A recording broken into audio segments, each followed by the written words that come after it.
The importance of the message is never diminished. After 5 years, this anti-racism gesture is being seen less. But the boss of the Premier League tells us players will take the knee for the first time this season, this weekend, marking Black History Month.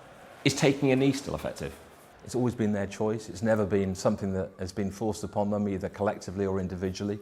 They had another discussion in the summer, as you know. They're going to do it really at the No Room for Racism match rounds this year. And it'll be them decide whether they want to continue or stop. So I think that they want to make sure that whatever they do, it's effective. Football frames racism as a societal problem requiring education. What do you think diversity means? It doesn't matter about cultures, it matters about all of us are humans. Diversity is like what makes you different. Richard Masters has come to this West London school to see the Premier League's anti-discrimination and diversity scheme in action.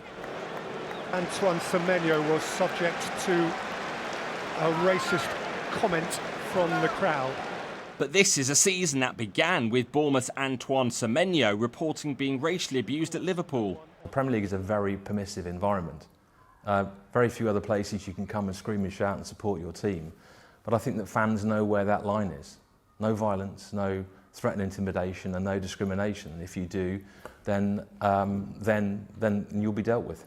And Sky News revealed last week police are investigating more than 4 times as many online racist incidents this season in English football. You know, social media is a thing. You can't roll it back. And obviously we want our fans to be served on social media platforms positively. We don't want that to stop. The bit we want to stop is the online abuse, and we're very restless about that.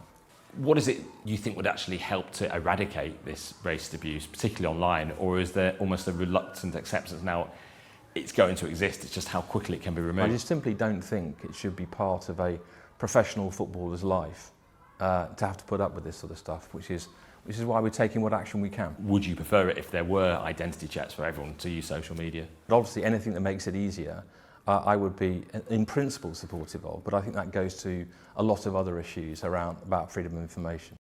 At Premier League HQ, they feel Elon Musk's X and Instagram owner Meta are cooperating.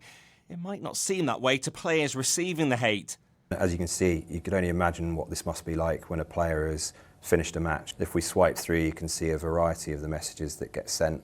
And Tim Cooper, who investigates racism, is calling for extra protections. The platforms can do more by changing their algorithms, looking at the opting in to see abuse rather than perhaps opting out of seeing it. That would be a step in the right direction.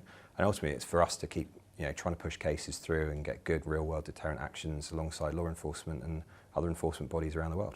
Police told us they want to bolster the racism fight with a new unified footballing entity. It is a hugely collaborative effort. And we also want to do what we've learned in this space. We want to share that with others. It's very much gone beyond just a text rant now, which is obviously bad enough. But now we're seeing that people are using images to create, some of the most offensive things that you could imagine. I think video will be something in the future going forward that could be a problem. And we have seen that with deep fakes. But again, our monitoring will hopefully be adept enough that we are able to pick this up and then deal with it when it comes through. It can seem a lot of the abusers are becoming more savvy and very calculated by changing phrases, mixing up letters to still send the racism and hope it isn't detected. Exactly that, and that's when working with the platforms is so important, so that you can go to them with new spellings or new things that people are trying to circumvent particular filters or particular AI algorithms, and then they will hopefully add them in, or we can push them if we see them more often to add them into their searches.